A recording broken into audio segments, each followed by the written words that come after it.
कहानी की शुरुआत में हम देखते हैं खतरनाक इंडोमिनस रेक्स मर चुका है और अब द्वीप सुरक्षित है। लेकिन असली मुसीबत अब शुरू होती है। द्वीप का ज्वालामुखी तेजी से एक्टिव हो रहा होता है। लावा हर तरफ फैल रहा है और सारे डायनासोर अपनी जान बचाने के लिए भाग रहे होते हैं। हालात ऐसे हो जाते हैं कि फिर से उनके खत्म होने का खतरा सामने आ जाता है। इसी बीच इंसान फिर वही गलती करता है। वैज्ञानिक हेनरी, जो पहले पार्क का हिस्सा था, अपने एक्सपेरिमेंट्स को छोड़ नहीं पाता। वो चुपके से कुछ भाड़े के सैनिकों को द्वीप पर भेजता है ताकि इंडोमिनस रेक्स के अवशेष हासिल किए जा सके। उसका मकसद होता है उस डीएनए को इस्तेमाल करके एक और ज्यादा खतरनाक नया डायनासोर बनाना, इंडोरैप्टर। सोल्जर्स एक अंडर वाटर एरिया में पहुंचते हैं जहां विशाल समुद्री डायनासोर मोसासॉरस रहता है। बड़ी मुश्किल से वो लोग हड्डी का सैंपल निकाल लेते हैं, लेकिन जैसे ही वो वापस जाने लगते हैं, अचानक अंधेरे पानी में एक विशाल साया नजर आता है, भूखा मोसासॉरस। वो एक ही झटके में सबमरीन को निगल जाता है। ऊपर जमीन पर टीम को कुछ समझ नहीं आता और वो जल्दी जल्दी वहाँ से निकलने की कोशिश करते हैं, लेकिन तभी एक और खतरा सामने आ जाता है। टी-रेक्स। भागते हुए सिस्टम खराब हो जाता है और दरवाजा ठीक से बंद नहीं हो पाता। हेलीकॉप्टर से किसी तरह एक आदमी को बचा लिया जाता है, लेकिन जब हेलीकॉप्टर पानी के ऊपर से गुजरता है तो वही मोसासॉरस उछलकर उसे भी निगल जाता है।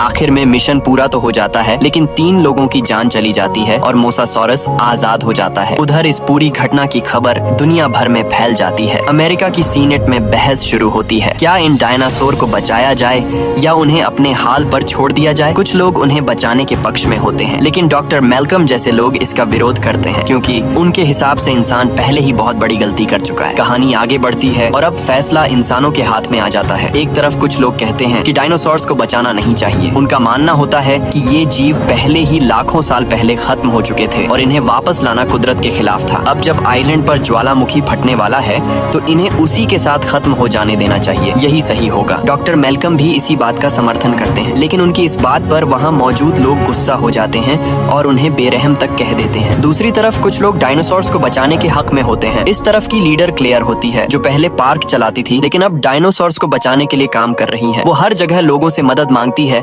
ताकि डायनासोर्स को बचाने के लिए कोई कानून बन सके, लेकिन आखिर में हुकूमत साफ मना कर देती है। वो कहती है कि इस मामले में कोई कार्रवाई नहीं होगी। ये सुनकर क्लेयर पूरी तरह टूट जाती है, क्योंकि उसकी सारी मेहनत बेकार चली जाती है। तभी अचानक उसे एक फोन आता है जो उसकी उम्मीद वापस जगा देता है। उसे एक बड़े आलीशान घर में बुलाया जाता है जिसका मालिक बेंजामिन होता है, वही आदमी जो पहले जुरासिक पार्क के फाउंडर का पार्टनर रह चुका होता है। वहाँ पहुंचकर क्लेयर को उनके पुराने ताल्लुकात और एक नए प्लान के बारे में पता चलता है कि बेंजामिन और हैमंड का एक ही सपना था, खत्म हो चुके डायनासोर्स को फिर से जिंदा करना। इसी सपने को पूरा करने के लिए उन्होंने अपने घर के नीचे एक सीक्रेट लैब बनाई थी जहां साइंटिस्ट हेनरी काम करता था। यहीं पर पुराने मच्छरों से डीएनए निकालकर डायनासोर्स को वापस लाने का काम शुरू हुआ था। थोड़ी देर बात करने के बाद इलाई क्लेयर को असली वजह बताता है कि उसे यहाँ क्यों बुलाया गया है। बेंजामिन को भी आइलैंड पर आने वाले ज्वालामुखी के खतरे का पता चल चुका होता है। वो कहता है कि ये डायनासोर्स उसकी और हैमंड की पूरी जिंदगी की मेहनत है। इलाई बताता है कि बेंजामिन के पास एक और आइलैंड है जो दुनिया से अलग है और वहाँ का माहौल डायनासोर्स के लिए बिल्कुल सही है। अगर उन्हें वहाँ ले जाया जाए तो वो बिना किसी खतरे के आराम से जी सकते हैं। तभी बेंजामिन खुद व्हीलचेयर पर वहाँ आता है और क्लेयर का हाथ पकड़कर उससे कहता है कि वो इन डायनासोर्स को बचाए। क्लेयर भी बिना मना किए इस काम के लिए तैयार हो जाती है। इसके बाद वो लोग प्लान बनाते हैं। इलाई बताता है कि पुराने जुरासिक पार्क में हर डायनासोर के शरीर में एक ट्रैकिंग चिप लगाई गई थी। क्लेयर, जो पहले पार्क की मैनेजर रह चुकी है, उस सिस्टम को फिर से चालू करके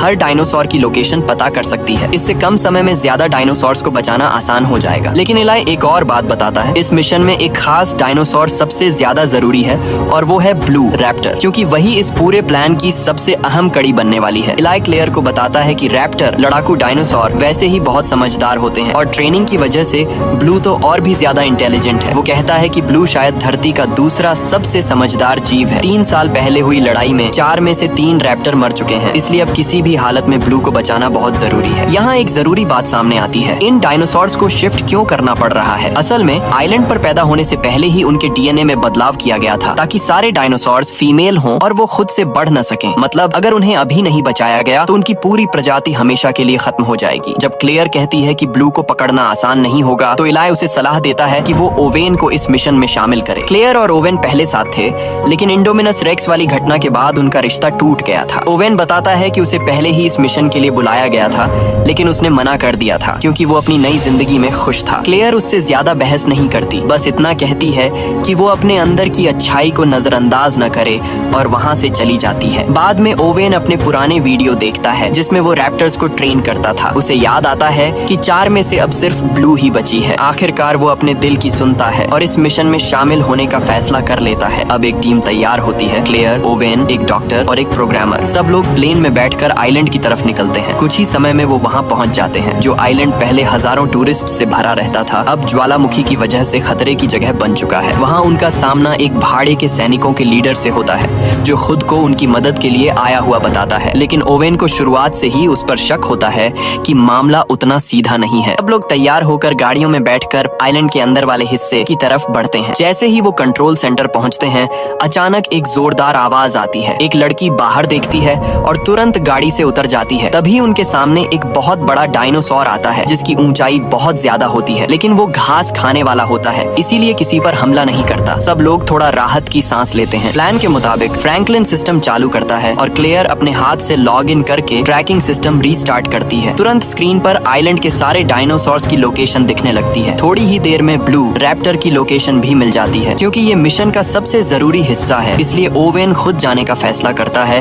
और उसके साथ व्हिटली और डॉक्टर भी जाते हैं। लेकिन गाड़ियों की आवाज से ब्लू सतर्क हो जाती है और लगातार जगह बदलती रहती है, जिससे उसे पकड़ना मुश्किल हो जाता है। तब ओवेन अकेले जाने का फैसला करता है। वो जमीन पर बने ताजा निशानों को फॉलो करते हुए एक खाली जगह पर पहुंचता है जहां उसे आखिरकार ब्लू मिलती है 3 साल बाद। शुरुआत में ब्लू उसे पहचानती नहीं और उस पर भरोसा भी नहीं करती। वो उससे दूर रहने की कोशिश करती है, लेकिन ओवेन धीरे धीरे उसे शांत करता है, अपने पुराने ट्रेनिंग वाले तरीके इस्तेमाल करता है। आखिरकार ब्लू को पुरानी बातें याद आने लगती हैं और वो थोड़ा भरोसा करने लगती है। जैसे ही ओवेन ब्लू के करीब पहुंचता है, तभी अचानक एक बेहोशी का तीर आकर उसे लग जाता है। ओवेन गुस्से में चिल्लाता है कि सिग्नल का इंतजार करो, लेकिन व्हिटली और उसके लोग उसकी बात नहीं मानते। ब्लू को लगता है कि उस पर हमला हो रहा है, इसलिए वो बचाव में हमला कर देती है। तभी एक सैनिक डर कर गोली चला देता है जो ब्लू को लग जाती है। बेहोशी की दवा और गोली दोनों के असर से ब्लू गिर जाती है। ये देखकर ओवेन भड़क जाता है और व्हिटली पर हमला करने जाता है, लेकिन वो भी उसे बेहोशी का तीर मार देता है। हालत और खराब हो जाती, लेकिन डॉक्टर समय पर आकर तीर निकाल देती है, वरना ओवेन की जान भी जा सकती थी। डॉक्टर गुस्से में बंदूक उठाकर व्हिटली को धमकाती है कि अगर उसने ओवेन को नहीं छोड़ा तो वो ब्लू का इलाज नहीं करेगी। मजबूरी में व्हिटली मान जाता है। दूसरी तरफ कंट्रोल सेंटर में क्लेयर और फ्रैंकलिन डायनासोर्स को मॉनिटर कर रहे होते हैं। तभी अचानक जमीन जोर से हिलती है। क्लेयर कुछ समझ पाती उससे पहले ही व्हिटली के लोग चुपके से भाग जाते हैं और दरवाजा बंद करके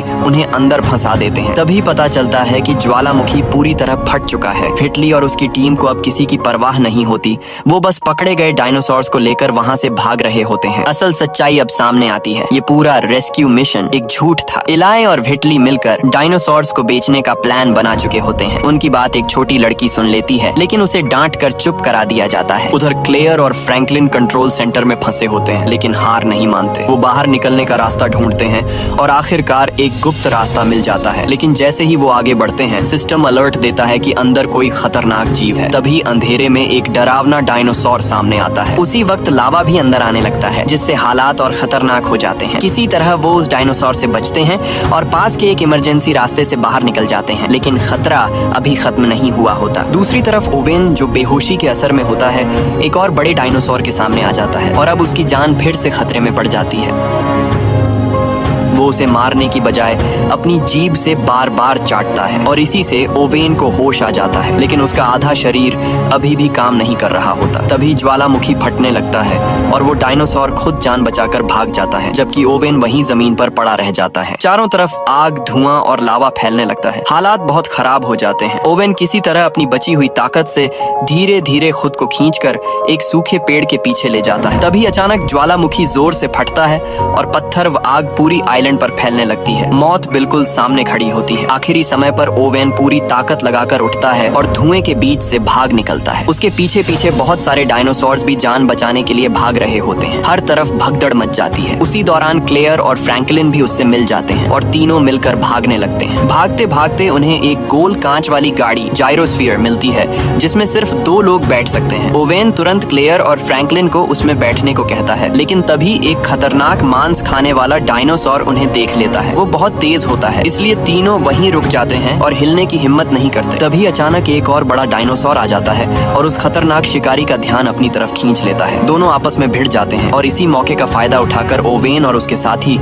अपनी जान बचाने की कोशिश करते हैं। जब दो बड़े डायनासोर्स आपस में लड़ रहे होते हैं, तभी उनकी टक्कर से जायरोस्फीयर पलट जाती है और दरवाजा लॉक हो जाता है। क्लेयर और फ्रैंकलिन अंदर फंस जाते हैं, जबकि ओवेन बाहर रह जाता है। इसी बीच वो सींग वाला डायनासोर हार जाता है और खतरनाक शिकारी फिर से ओवेन पर हमला करने के लिए आगे बढ़ता है। लेकिन ठीक उसी वक्त अचानक टी-रेक्स आ जाता है और उस शिकारी को पकड़कर गिरा देता है। ओवेन एक पल के लिए हैरान रह जाता है। 3 साल बाद वही डायनासोर फिर उसकी जान बचाता है, लेकिन सोचने का समय नहीं होता, क्योंकि ज्वालामुखी फिर से फटता है और चारों तरफ धुआं और आग फैल जाती है। तीनों किसी तरह भागते हुए आइलैंड के किनारे तक पहुंचते हैं, लेकिन धुएं की वजह से कुछ दिखाई नहीं देता और क्लेयर और फ्रैंकलिन की जायरोस्फीयर सीधे समुंदर में गिर जाती है। शुरुआत में वो पानी पर तैरती रहती है, लेकिन फिर गर्म पत्थरों से उसका शीशा पिघलने लगता है और पानी अंदर भरने लगता है। उनकी जान खतरे में पड़ जाती है। आखिरी समय पर ओवेन पहुंचता है और किसी तरह कांच तोड़कर उन्हें बाहर निकाल लेता है। तीनों तैरकर किनारे पहुंचते हैं। वहां वो देखते हैं कि भाड़े के सैनिक डायनासोर्स को जहाज पर चढ़ा रहे हैं। अब साफ हो जाता है कि ये रेस्क्यू नहीं, बल्कि डायनासोर्स को बेचने की साजिश है। क्लेयर को समझ आ जाता है कि उसे और ओवेन को इस मिशन में सिर्फ ब्लू को पकड़ने के लिए इस्तेमाल किया गया था। ओवेन तुरंत एक छोड़ा हुआ ट्रक पकड़ता है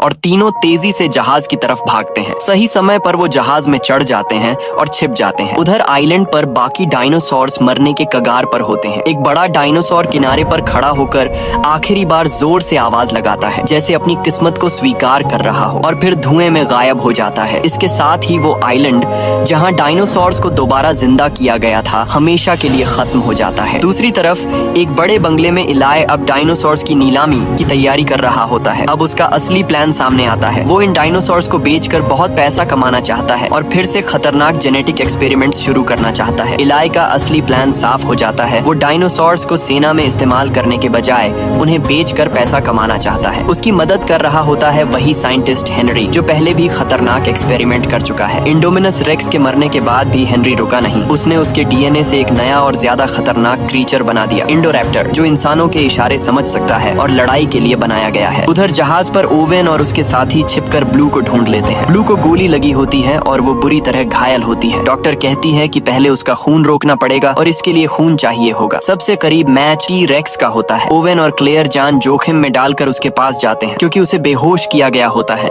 इसलिए वो उसके पास पहुंच जाते हैं। लेकिन जैसे ही वो खून निकालने वाले होते हैं, टी-रेक्स अचानक जाग जाता है और हालात बेहद खतरनाक हो जाते हैं। क्लेयर ऊपर से निकलकर दरवाजा खोलती है और किसी तरह ओवेन बच निकलता है। आखिरकार वो लोग खून ले आते हैं। डॉक्टर ब्लू का ऑपरेशन करती है और उसके शरीर से गोली निकाल देती है। इस दौरान ओवेन देखता है कि ब्लू की आंख से आंसू निकलते हैं, जिससे ये साबित होता है कि डायनासोर सिर्फ जानवर नहीं, बल्कि महसूस करने वाले जीव हैं। दूसरी तरफ बंगले में छोटी लड़की मेजी को सच्चाई का पता चल जाता है कि डायनासोर्स को बचाया नहीं जा रहा, बल्कि बेचा जा रहा है। वो अपने दादा को बताती है, लेकिन वो उस पर यकीन नहीं करते। तब मेजी खुद सच जानने के लिए सीक्रेट लैब में चली जाती है। वहाँ वो पुराने वीडियो देखती है। तभी इलाई और हेनरी भी वहाँ आ जाते हैं। वो लोग इंडोरैप्टर के बारे में बात कर रहे होते हैं और बताते हैं कि ब्लू इस नए क्रीचर को पूरा करने की आखिरी कड़ी है। हेनरी इस प्रोजेक्ट को लेकर पागल हो चुका होता है, जबकि इलाई को सिर्फ पैसों से मतलब होता है। उसे ब्लू की जान की कोई परवाह नहीं होती। वो सिर्फ ये देख रहा होता है कि नया बनाया गया खतरनाक डायनासोर कितने में बिकेगा। इसी बात पर उसका और हेनरी का जोरदार झगड़ा हो जाता है। दूसरी तरफ मेजी ये सब छुपकर सुन रही होती है। अचानक एक बंद कमरे के पीछे से कोई खतरनाक क्रीचर उसे पकड़ने की कोशिश करता है, लेकिन वो किसी तरह बचकर भाग जाती है। तभी इलाई उसे देख लेता है और उसे कमरे में बंद कर देता है। उधर जहाज आखिरकार किनारे पहुंच जाता है। फ्रैंकलिन गलती से मजदूरों के बीच फंस जाता है और उसे भी डायनासोर्स उतारने के काम में लगा दिया जाता है। वहीं ओवेन और क्लेयर छुपकर एक ट्रक में बैठ जाते हैं और डायनासोर्स के साथ उसी काफिले में बंगले की तरफ पहुंच जाते हैं। जैसे ही डायनासोर्स को कंटेनरों से निकालकर लिफ्ट के जरिए नीचे ले जाया जाता है, जोरदार आवाजें आने लगती हैं। ये आवाजें बेंजामिन तक पहुंचती हैं और उसे मेजी की बात याद आती है। तब उसे समझ आता है कि उसका डायनासोर्स को बचाने वाला प्लान असल में नीलामी में बदल दिया गया है। वो तुरंत इलाई को बुलाता है और उससे सच्चाई पूछता है। अब जब इलाई को लगता है कि उसकी सच्चाई सामने आ गई है और वो पकड़ा जा सकता है, तो वो हद पार कर देता है। वो बेंजामिन को ही मार देता है। दूसरी तरफ ओवेन और क्लेयर भी अंदर घुसने की कोशिश कर रहे होते हैं, लेकिन गार्ड उन्हें पहचान लेते हैं और पकड़कर नीचे बंद कर देते हैं। थोड़ी देर बाद इलाई उनके सामने आता है और अपने काम को सही ठहराने की कोशिश करता है, लेकिन ओवेन और क्लेयर उसकी बातों में नहीं आते और उसे जवाब देते हैं। अब इलाई का ध्यान पूरी तरह अपने अगले कदम पर होता है, डायनासोर्स की नीलामी। नहीं। बड़े बड़े अमीर लोग वहाँ पहुँचने लगते हैं। उधर मेजी किसी तरह कमरे से निकलकर अपने दादा के पास जाती है, लेकिन वहाँ पहुँचकर जो वो देखती है उससे सब कुछ बदल जाता है। मेजी अपने दादा के कमरे में होती है, तभी उसे इलाई की आवाज सुनाई देती है। वो तुरंत छुपने के लिए अलमारी में घुस जाती है। इलाई बाहर आकर नौकरानी के सामने ऐसा दिखाता है जैसे बेंजामिन की मौत अचानक हुई हो। फिर वो उसे नौकरी से निकाल देता है। नौकरानी मेजी के लिए रुकना चाहती है, लेकिन इलाई उसे अपने अधिकार से दबाकर भेज देता है। छुपी हुई मेजी ये सब सुन लेती है और उसे एक फोटो में अपने जैसी दिखने वाली लड़की भी नजर आती है, जिससे वो और डर जाती है। उधर नीचे कैद में क्लेयर को पछतावा होता है कि उसने गलत लोगों पर भरोसा किया और ओवेन को भी इस मुसीबत में डाल दिया। ओवेन फिर भी हार नहीं मानता। उसे पास वाले कमरे में एक ऐसा डायनासोर दिखता है जिसके सिर की हड्डी बहुत मजबूत होती है। वो उसे आवाज देकर उकसाता है और वो डायनासोर दीवार तोड़ देता है। फिर उसी की मदद से वो लोग जेल का दरवाजा भी तोड़कर बाहर निकल जाते हैं। जैसे ही वो बाहर आते हैं, उनकी मुलाकात मेजी से होती है। मेजी रो रही होती है क्योंकि उसके दादा मर चुके हैं और उसका ख्याल रखने वाला भी जा चुका है। अब वो पूरी तरह अकेली होती है। ये देखकर ओवेन और क्लेयर फैसला करते हैं कि उसे अपने साथ लेकर निकलेंगे। इसी बीच ऊपर नीलामी शुरू हो चुकी होती है। बड़े बड़े अमीर लोग डायनासोर्स को खरीदने के लिए बोली लगा रहे होते हैं। हर कोई जल्दी में है कि कहीं मौका हाथ से न निकल जाए। इलाई स्क्रीन पर बढ़ती कीमत देखकर खुश हो रहा होता है। फिर माहौल को और गर्म करने के लिए इलाई एक नया खतरनाक क्रीचर दिखाता है, इंडोरैप्टर। ये ऐसा डायनासोर है जो इंसानों के इशारे समझ सकता है और उसे खास तौर पर लड़ाई के लिए बनाया गया है। उसकी खासियतें देखकर सब हैरान रह जाते हैं और उसकी कीमत लाखों करोड़ों में पहुंच जाती है। हालांकि वो अभी पूरी तरह तैयार नहीं होता क्योंकि उसमें ब्लू का डीएनए बाकी होता है, लेकिन पैसों के लालच में इलाई फिर भी उसे बेचने के लिए तैयार हो जाता है। इंडोरैप्टर को 2300 लाख की शुरुआती कीमत पर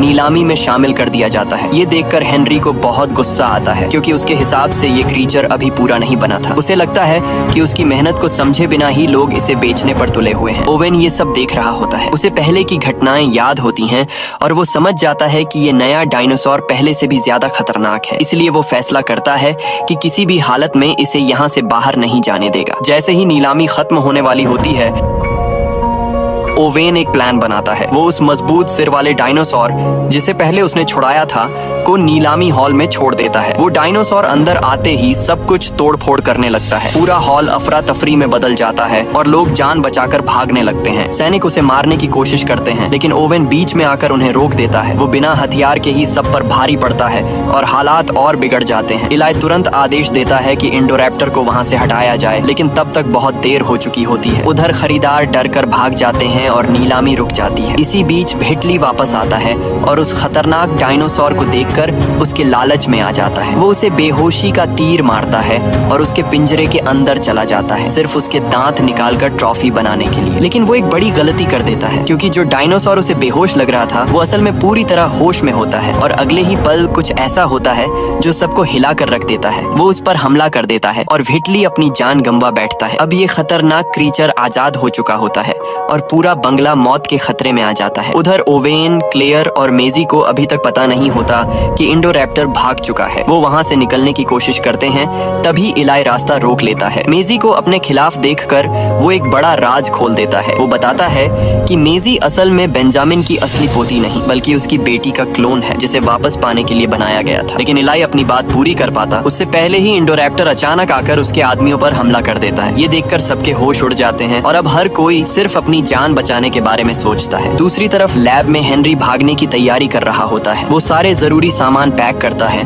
और ब्लू का खून भी लेना चाहता है ताकि कहीं और फिर से खतरनाक डायनासोर बना सके। लेकिन डॉक्टर बताती है कि ब्लू के खून में अब दूसरे डायनासोर्स का खून मिल चुका है, इसलिए शुद्ध डीएनए लेना मुमकिन नहीं। इसी बीच फ्रैंकलिन छुप कर आता है और हेनरी को बेहोशी की दवा देकर गिरा देता है। लेकिन जैसे ही वो भागने लगता है, हेनरी के आदमी उसे पकड़ लेते हैं। हालात फिर बिगड़ जाते हैं। तभी डॉक्टर चुपके से पिंजरा खोल देती है और ब्लू को आजाद कर देती है। अब इंसानों और डायनासोर्स के बीच खतरनाक टकराव शुरू हो जाता है। गोलियों के बीच लैब में गैस लीक होने लगती है जिससे हर पल धमाके का खतरा बढ़ जाता है। और ठीक उसी समय ब्लू कुछ ऐसा महसूस करती है जो बाकी किसी को नहीं दिखता। एक बड़ा खतरा आने वाला है और अगले ही पल हालात और भी खतरनाक हो जाते हैं। लैब में धमाके के बाद ब्लू और बाकी लोग तो बच जाते हैं, लेकिन पूरे सिस्टम के बंद होने से जहरीली गैस तेजी से फैलने लगती है। दूसरी तरफ बंगले के अंदर ओवेन, क्लेयर और मेजी भाग रहे होते हैं। तभी इंडोरैप्टर उनका पीछा करने लगता है। वो लोग सीढ़ियों से ऊपर भागते हैं, लेकिन ये खतरनाक क्रीचर भी आसानी से उनके पीछे आ जाता है। इंडोरैप्टर अपनी तेज सूंघने की ताकत से उन्हें ढूंढने लगता है। ओवेन लोग छुप जाते हैं और पकड़े जाने से बचने के लिए बिजली तक बंद कर देते हैं, लेकिन उसी समय लैब में सिस्टम दोबारा चालू हो जाता है और लाइट्स वापस आ जाती हैं, जिससे उनका छुपना मुश्किल हो जाता है। मजबूरी में ओवेन और क्लेयर मेजी को भागने को कहते हैं, लेकिन इंडोरैप्टर उसका पीछा करता हुआ सीधे उसके कमरे तक पहुंच जाता है। वो खिड़की से अंदर घुसता है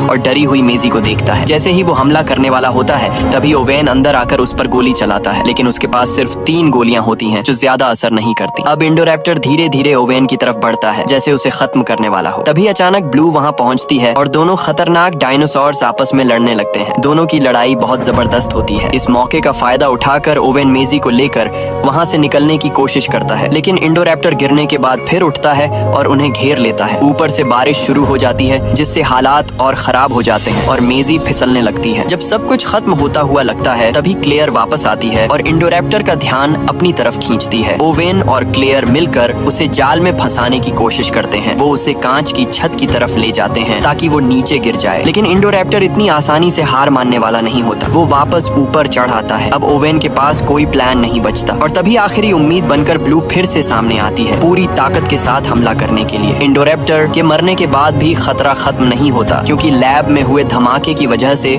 जहरीली गैस पूरे अंडरग्राउंड में फैलने लगती है। क्लेयर, ओवेन और बाकी लोग समझ जाते हैं कि अगर जल्दी कुछ नहीं किया गया तो वहां बंद सारे डायनासोर दम घुटने से मर जाएंगे। आखिरकार दरवाजा खोल दिया जाता है और सारे डायनासोर आजाद होकर बाहर निकल जाते हैं। कुछ जंगल की तरफ भागते हैं, कुछ शहरों के करीब पहुंच जाते हैं। यानी अब इंसान और डायनासोर एक ही दुनिया में साथ रहने वाले हैं। बाहर निकलने के बाद ओवेन और ब्लू का इमोशनल सीन आता है। ओवेन उसे अपने साथ चलने के लिए कहता है, लेकिन ब्लू मना कर देती है। वो इंसानों के साथ नहीं जाना चाहती और अपनी आजादी चुनती है। वो जंगल की तरफ चली जाती है और ओवेन समझ जाता है कि अब उनका रास्ता अलग है। कहानी यहीं ये मैसेज देती है कि इंसान ने अपनी हद पार कर दी थी। जीन टेक्नोलॉजी का इस्तेमाल करके जो दरवाजा खोला गया था, उसे अब बंद नहीं किया जा सकता। अब एक नई दुनिया शुरू हो चुकी है, जहां इंसानों को डायनासोर के साथ जीना सीखना पड़ेगा।